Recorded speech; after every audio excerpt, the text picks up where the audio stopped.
Alhamdulillahi Rabbil Alamin, wassalatu wassalamu ala rasulina Muhammadin wa ala alihi wa sahbihi ajma'in. Amma ba'd, Allahumma salli ala Muhammadin wa ala ali Muhammad, kama sallaita ala Ibrahim wa ala ali Ibrahim, innaka hamidun majid. Allahumma barik ala Muhammadin wa ala ali Muhammad, kama barakta ala Ibrahim wa ala ali Ibrahim, innaka hamidun majid. Amma ba'd, falëndërimi takon Allahu subhanahu wa ta'ala, paqja mëshira Allahut, lutjet më të mira qofshin mbi Muhammedin sallallahu alaihi wasallam, mbi familjen e tij, shokët e tij dhe të gjithë ata të cilët kanë ndjekur, ndjekin dhe do të vazhdojnë të ndjekin rrugën e tyre deri në ditën e gjykimit.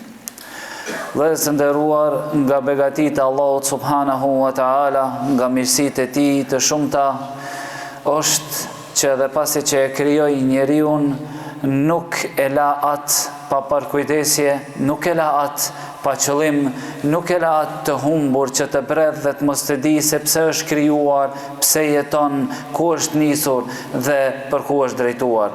Andaj Allahu subhanahu wa ta'ala shprehi një përkujdesje të veçantë për të, dhe dërgoi pejgamber për të, dhe dërgoi libra për të, dhe u derdh gjak për të. E gjitha kjo dhe u përjetuan vuajtje për të, e gjitha kjo që të arrin qëllimi pse është krijuar, ti arrin qëllimi pse ka ardhur këtë tokë, ti rikthehet lidhja me krijuesin e tij. Andaj, prej porosive të cilët Allahu subhanahu wa ta'ala i poroset ata njerëz të cilët ju ka zbritur libri, pa marë parasysh, a janë musliman, apo më thonë, a janë nga ata të cilët kanë qenë më herët në të vërtetën, ju thot Allahu subhanahu wa ta'ala, thot ne, thot وَلَقَدْ وَصَيْنَا الَّذِينَ أُوتُوا الْكِتَابَ مِنْ قَبْلِكُمْ وَإِيَّاكُمْ أَنِ اتَّقُوا اللَّهَ. Ne kena porositur ata të cilët ju është dhënë libri më herët, edhe juve, pra të gjithëve që ju kanë ardhur pejgamber, ju kena porosit që ta keni frikë Allahun subhanahu wa ta'ala, që ta arrini takvallëkun, që të jeni të devotshëm. Andaj, Allahu subhanahu wa ta'ala këtu i veçon ata të cilët janë dërguar librat, pastaj në ajet tjetër na tregon se kjo është për të gjithë njerëzit.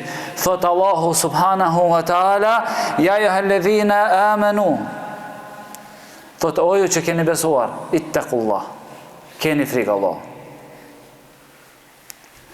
Thot ja ayyuhan nas, ubudu rabbakum, o ju njerëz, adhuroni Zotin tuaj. Alladhi khalaqakum, ai cili ju ka kriju. Walladhina min qablikum, dhe ju ka kriju ata të cilët kanë qenë para juve, që ju mu bo më të devotshëm, që ju mu bo njerëz më të mirë. Vëzër, jemi krijuar si njerëz që të bohena më të mirë, që të jetojmë si njerëz të mirë. Andaj, për këtë na ka dërguar Allahu pejgamberët, për këtë na ka dërguar Allahu libra, që ne si besimtar të jena më të mirë. Dhe për këtë Allahu subhanahu wa ta'ala na obligoi adhurimet. A mendoni se Allahu s'ka mujt me na shti neve në xhenet pa mos me fal namaz? A mendoni se Allahu subhanahu wa ta'ala nuk ka mujt neve me na lan pa mos me pas agjerim? Çka i bën dobi Allahut namazi jon dhe agjërimi jon? Çka i bën dobi Allahut istighfari jon dhe haxhi jon dhe umrja jon? Çka i bën dobi Allahut sadakaja jon dhe zekati jon? Çka i bën dobi Allahut kurbani jon dhe flijimi jon? A i shton diçka në pasuri? Po mungesa këtyra i paktëson diçka ati? Jo vallahi. E gjithë kjo është vëzër për neve, gjithë këtë e ka bo Allahu subhanahu wa ta'ala për neve. Andaj Allahu subhanahu wa ta'ala na porosit neve dhe na thot وَتَزَوَّدُوا فَإِنَّ خَيْرَ الزَّادِ التَّقْوَى. O ju njerëz, ju jeni nis gjatë rrugës dhe jeni gjatë rrugës për tek Allahu subhanahu wa ta'ala, merrni me vete sendet e nevojshme, merrni me vete zat ose sendet e nevojshme që i merrti për në një udhtim.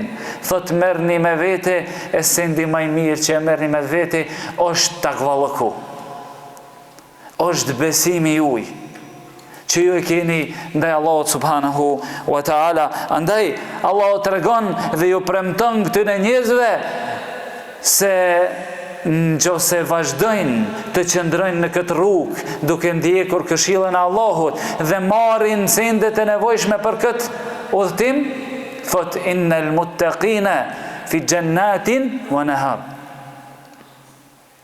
Thot ato të cilët kanë qenë me takvallëk, kanë qenë besimtar të mirë, janë për kujdes me shtu takvallëkun e tyre, thot janë në xhenete, në kopshte në të cilat rrjedhin lumej, apo në kopshte me lumej, fi maqadi sidqin, në një vend të lartë tek Allahu subhanahu wa taala.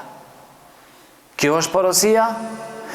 Na porosit pastaj se çka duhet të marrim dhe na tregon shpërblimin e asaj në qoftë se ne i qëndrojmë sinqerisht. Vëllezër të nderuar, dikush pyet, "Hoç, mirë e thoni ju, a ka mundësi me di çka është kjo takvallëku?" Gjithë pretendojmë se unë e kom zemrën e mirë, unë jam elhamdulillah, unë jam mashallah, ti lene unë kërkuj se du të keqen. Çka është kjo çka na kërkon Allahu subhanahu wa taala? Çka është kjo takvallëku? Talq ibn Habib ka thënë në kohë të fitnes, mbahuni me takvallëk. I kanë thonë çka është takvallëku? Ka thënë të veprosh atë që ta ka urdhëruar Allahu në dritën e udhëzimit të Allahut, duke shpresuar shpërblimin e Allahut. Dhe të ndalohesh nga ajo që të ndaloj Allahu në dritën dhe udhëzimin e Allahut, duke pas frikë atë ditë kur do të dalësh para Allahut nga dënimi i Allahut. Kjo është takvallëku. Thuhet e përmend Ibn Kathiri se Omeri radiallahu anhu e pyet njërin prej sahabëve i cili është Ubej ibn Kab dhe i thot, çka është takvallëku? Shikoni vëllezër, Omeri e pyet një tjetër prej sahabive, i përgëzuar në xhennet, prej fukahave, prej njerëzve të ditur, prej halifeve të muslimanëve, e pyet njërin prej sahabive. Pyetje të thjesht që na me mboj dersat balbe mame me këto derse, i kena mësuma. Balma na keni loth me takvallëku, i dina mo, ketë na i dina. Omeri e pyet Obejin, thot, am kallzon çka është takvallëku? Ati çka i thot? Thot, ja Omer, atë ka ndodh me ecë në për një rrugë ku ka fera, ku ka gjemba? Ka thonë, po më ndodhen. Ka thonë, çka vepron kur ecën ti? Ka thonë, vallahi ruhem që të mos shpohem dhe të mos dëmtohem. Ka thonë, kështu është takvallëku. Ruhesh gjatë rrugës për në xhenet që mos mu shpu nga sprovat në rrugë, nga haramet në rrugë. Dhe poetët për këtë kanë shkruar poezi nga kjo fjalë. Nga kjo fjalë e Ubejit, thot, da'i dhunube, saghiraha wa kabiraha, dhalika tuqa. Thot, leni mëkatet, pa marë parasysh, a janë të vogla, a janë të mëdhaja. Kjo është takvallëk. Wasna'i, kamashi fil ardi shauki, jahdharu ma yara. Dhe bënu si ai i cili ecën në për një tokë me gjemba, ka frikë që mos shpohet nga jo që e shef. Pastaj, thot poeti, wala tahqiranna saghiratan fa innal jibala min al hasa. Thot, dhe mos e nënçma asnjë send vogël. Do me thonë asnjë mëkat vogël. Malet janë të ndërtuara nga guralecat.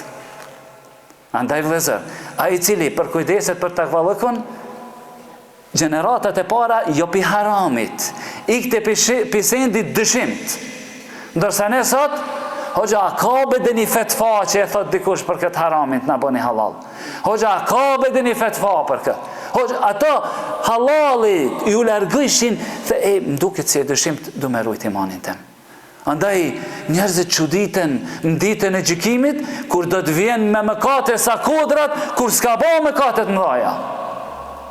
Andaj, thot Abdullah ibn Abasi, mos pritni se keni me pas mëkatet vogla nëse ju vazhdimisht i bani të njëjtat.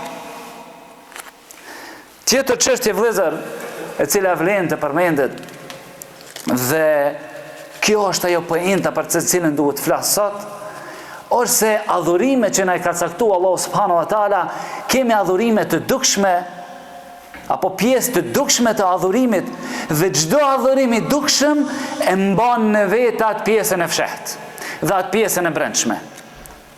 Namazi, të cilin e falim, të gjithë për kujdesena, hoxha, a është sunet mi vu dorët ma poshtë, a është sunet dorët ma naltë, a është sunet dorët deri te veshtë, a ma poshtë, a ma naltë, gjithë fokusi është këtu. Rallë herë vjen dikush me të pyet, hoxha, si mi bo unë e këtë si më ka kërku Allah subhanahu wa taala, si me arrit përqendrimin namaz. A nuk thot pejgamberi sallallahu alaihi wasallam në hadithin e Ebi Hurajrës që shënon Abu Davudi, thot pejgamberi sallallahu alaihi wasallam, falet njeriu wa laysa lahu min as-salati illa ushruha au tus'uha au thumunha deri në fund. Thot falet njeriu dhe nuk i mbetet nga namazi vetëm se 1/10, 1/9, 1/8 deri kur përfundon gjysa. Çka e gjysa? Gjysa e sevapit. 50 vjet ka fal namaz, ka 1/10 e ka fitu. Kjo është çështja vëllezër edhe kjo algjerimi të cilin e jena sot. Allah subhanahu wa taala thot, ja ayyuhalladhina amanu kutiba alaykumus siyam kama kutiba alal ladhina min qablikum. O ju që keni besu, ju është bërë juve obligim agjerimi, sikur se ju është bërë obligim atyre të cilët kanë qenë para jush. Për çka? Me dhejt pa buk. Kush muhet me dhejt pa gjatë, devja rrin një javë pa ujë, pa ushqim. Së në shtyën ane.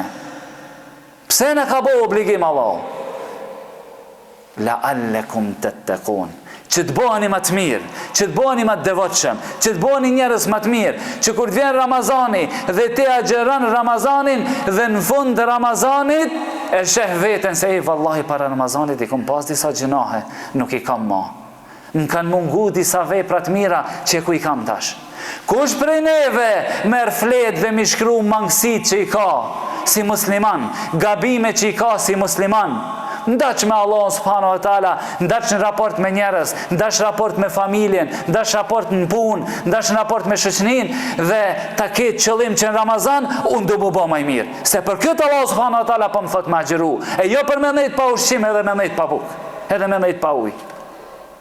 A nuk thot pejgamberi sallallahu alaihi wasallam, men lam yad'i al-qawl az-zur wal 'amal bihi, ai cili nuk e lën punën e keqe, edhe nuk e lën fjalën e keqe, s'ka nevojë Allah subhanahu wa taala ai me ndejt pa ujë dhe pa bukë. Ha vëlla, pi.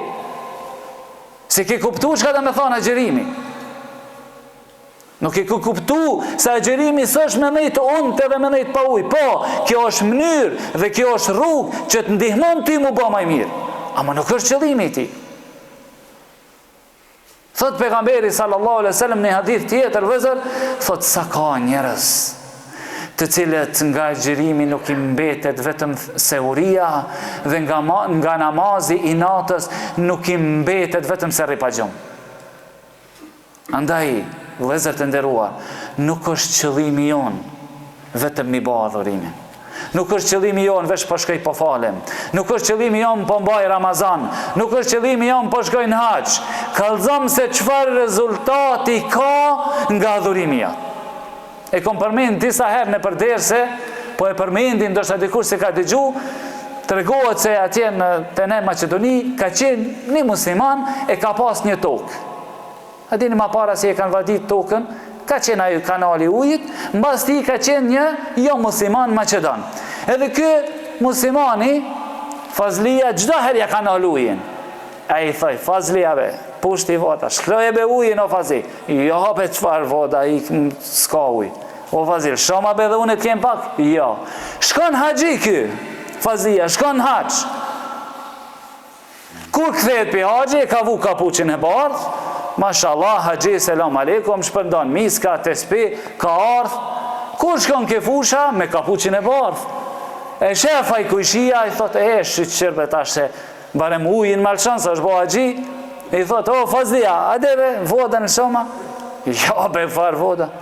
E thot, o be, Fazlia, se ka si haxhia, i thot me cënisht, o Fazlia, më tash i bo haxhi? A, ka thonë, kjo është haxhia, unë jam Fazlia. E kjo është problemi jonë, vesër.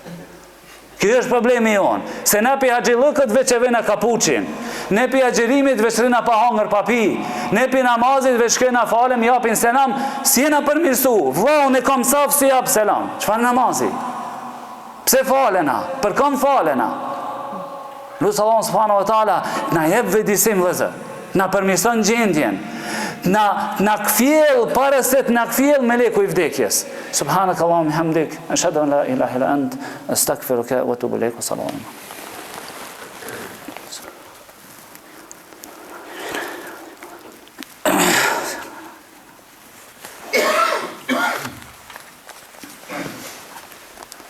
Alhamdulillahi Rabbil Alamin, wassalatu wassalamu ala Rasulina Muhammad. Vëllezër të nderuar, Allah subhanahu wa taala kur fillon me ajetet e agjerimit, thashë përfundon ajetin e parë la'allakum tattaqun, ndërsa ajetin e fundit që vjen mas 5-6 ajeteve, thot kështu Allahu ja bën të qartë njerëzve argumentet e tij, la'allahum yattaqun. Prapja përmendën që të bëhen më të mirë. Prapja përmend në fund, o ju njerëz, çka ju thash në fillim për agjerimin, po ja u kujtoj edhe një herë në fund që ta kuptoni agjerimin. Dhe Abdullah ibn Mesudi thot kur Allah subhanahu wa taala thot ja ayyuhalladhina amanu hapni vesh të mirë se për juve ka. Si janë ajetet veç për pejgamberin sallallahu alajhi wasallam, as për sahabët. Kurani ka zbrit për të gjithë neve. Vëllezër të nderuar, nuk mund të përfitohet nga një adhurim në qoftë se nuk bëhet për Allahun dhe nuk bëhet ashtu siç ka kërkuar Allahu. Andaj një dietarët thonë, ai i cili se bën adhurimin si duhet, hajrin nuk ja shef, zbohet më mirë. Dhe e dyta, lezetin nuk ja ndihen. Ti çuditesh si i ka thonë pejgamberi sallallahu alajhi wasallam Bilalit, "Arihna biha ya Bilal." Hajde Bilal, thirrë ezanin, qetësohen me namaz. Qetësohen në namaz. Ndërsa ne mezi presim të japë imami selam, na ka zgjat 2 minuta, na ka zgjat 3 minuta sot. Ai thonte, "Na qetëso o Bilal." Dhe ti që na pi dunjas të lidhena me Allahun subhanahu wa taala. Vëllezër të nderuar, që të mos ja zgjas shumë, për fund ju kujtoj një hadith të pejgamberit sallallahu alaihi wasallam ku thot men sama ramadane imanan wa ihtisaba. Ai cili agjeron Ramazanin nuk ka thon i falen gjinahet me njëherë. Men qama ramadane nuk ka thon kush falet natën në Ramazan i falen gjinahet me njëherë. Men qama lejletul qadri kush në gjallë natën e kadit, nuk ka thënë i falen me mëkatet me njerë, ka thënë imanen wa ihtisaba, me besim të plot në Allahun subhanahu wa taala, për hir të Allahut subhanahu wa taala, dhe dyta duke shpresuar se e ka arritur qëllimin e atij adhurimit dhe andaj shpreson shpërblimin e Allahut subhanahu wa taala. Kështu e fitojmë shpërblimin vëllezër. Dhe për fund ju kujtoj se ena e zemrës, se ka thonë pejgamberi sallallahu alajhi wasallam taqwa ha huna, takvalliku është jo këtu. Ne e kemi takvalliku në gjuhë. Unë jam i mirë, unë jam mashallah, unë jam alhamdulillah. Jo, pejgamberi sallallahu alajhi wasallam ka thonë këtu është. E nëse e ke këtu, ajo duhet më pa në vepra, hiç mos me fol. Ebu Bekrin kur në jetën e tij se keni të i thonë unë e kam zemrën e mirë. Ama ka thonë pejgamberi sallallahu alajhi wasallam, imani Ebu Bekrit me vunjën në anë peshon më shumë se sa imani këtë umetit Muhamedit sallallahu alajhi wasallam, me Ebu Bekr, me Ali, me Uthman, me familjen pejgamberit sallallahu alajhi wasallam, me gjithë. Kur s'ka thonë unë jam mashallah, unë jam alhamdulillah, ai është i keq, unë jam i mirë. Kur se ke di vëllezër tu thonë. E as shokët e pejgamberit sallallahu alajhi wasallam, këti kanë thonë vallahi, rand kam i pas para Allahut. Kur mbushet zemra me iman, mbushet. Çka ka një problematik që na ndodh neve besimtarve. Ne mbushim mundohena, namaz, agjerim, e mbushim. Amo çka? E kena të plason. Një kanal ku në lëshan, se e gumat, i gjithë ditën fry, ajo lëshan. Ku? Më lëshan ke gibeti, më lëshan ke urrejtja, më lëshan te mendjemalsia, më lëshan te sjellja e keqe, më lëshan te bajtja e fjalëve, më lëshan te sjellja e keqe me prindrit, me bashorten, me fëmijët, më lëshan, unë e fryja jo lësha, del para Allah subhanahu wa taala në zero e ke atë Allah në rujt. Andaj vëllezër, të kujdesemi për sendin më të shtrenjtë, për sendin më të vlefshëm, që do të na bën dobi para Allahut subhanahu wa taala. Atë ditë ku nuk bën dobi as malli, as evladi, përveç ai i cili shkon tek Allahu subhanahu wa taala me zemër të shëndosh. Jo të shëndosh se nuk ka stenda, jo të shëndosh se nuk pin hapa, tableta, të shëndosh me iman, me takvallëk që ja pranon Allahu subhanahu wa taala. Lut Allahu subhanahu wa taala, siç na ka mundsuar të takohemi në këtë vend, takohen në xhennetet e larta të tij. Lut Allahu subhanahu wa taala, na bashkon me Muhamedit sallallahu alaihi wasallam, të cilin ne e dojmë edhe pse se kena pa, dhe shpresojmë që ta shohim xhennetet e larta të tij. Lut Allahu subhanahu wa taala, të ndihmon muslimanët kudo që janë, zullumçarët në mes veti helaç të ban. Subhanakallahumma bihamdik, ashhadu an la ilaha illa ant, astaghfiruka wa atubu ilaik wa akhiru da'wana alhamdulillahi rabbil alamin wa aqimis salah.